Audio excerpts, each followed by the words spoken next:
In every society, there are people living with physical disabilities, and those regarded as whole-bodied or able-bodied. Those with visual impairments are an example of people living with physical disabilities. In a situation where full-bodied individuals live side by side with the physically challenged, it's expected that there should be equal opportunities and socio-economic integration, such as education, playgroups, employment and business opportunities. But the situation in Nigeria may be a far cry. The story of 20-year-old Amosu Jonah, an SS3 student of Loyola Jesuit College, is one that promotes hope, inspiration and mentorship. Jonah, who hails from Badagry, a fishing community in Lagos State, has high ambitions of becoming a career diplomat. His ambition was fueled by his passion for international languages. Being a high flyer in his academic pursuit and one of the brightest kids in his set, Jonah says his passion for French language has given him a fresh perspective of hope for a brighter future. A diplomat, an ambassador. I have passion in French. I love languages in general. People with visual impairment have much to do in terms of economy. Like, because you're not so distracted by your environment, permit me to put it that way, you're so concentrated, you're so focused. And because you're focused, you have more room to think and do more for the environment in which you live in. Other visually impaired students say it is time for government to fully integrate the physically challenged as they hold high potentials in building the economy of the nation. Yeah, to go to university, then become a journalist. They should try to provide facilities for the visual impaired so that they're able to learn alongside other students, so that it will be easy for us to learn, and when we go out there, it will be very easy to communicate with other guys and be able to learn with them also.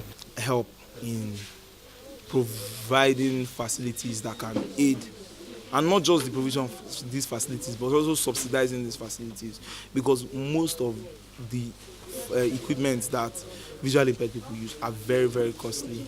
An international language expert from the French Institute, Fanny Duriseix, says the essence of exposing the visually impaired to the French language is to broaden their scope towards the future and prepare them for full economic integration.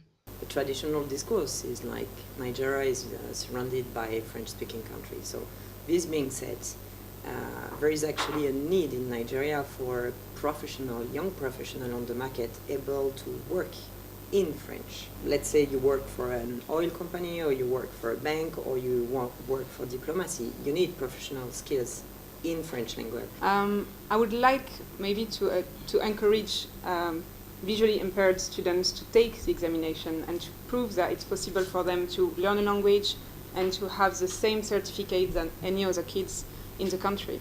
The task of getting to impact academic knowledge on a visually impaired student may not be as easy as teaching a sighted student. Teachers and handlers of these special students say there should be special emphasis on the future of the children, hence the need to invest in their education for a better future. When someone might be challenged in one area, just look carefully. You will see where the person is highly gifted. A sense, for instance, in this case, the person maybe does not see well, partially sighted, or being visually impaired completely. Look at the hearing abilities. Look at touch, look at smell, in all that.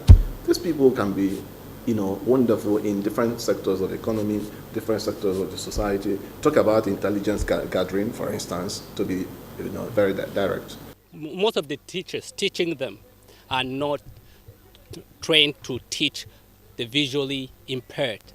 As such, it poses a lot of problems. Their dreams of some of them, like Jonah and Chukudi, who tell us that, well, we want to become diplomats, we want to make changes in our society. They're pushing forward a lot, and we try to support them the best way we can. We don't have the knowledge of the brailing system.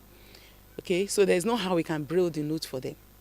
We can't braille the note for them. So that means the students will have to go extra mile brailing their notes.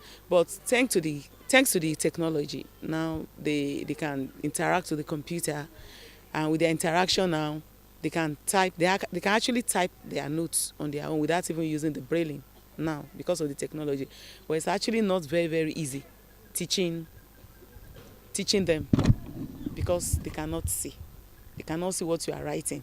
At the moment, the French government gives scholarship to 2 visually impaired students in Nigeria through the French Institute, which trains and conducts French international exams for the visually impaired. The students and teachers, however, urge the Nigerian government to complement the gesture by equally giving scholarships and providing learning aids for the visually impaired at subsidized rates to encourage learning amongst them.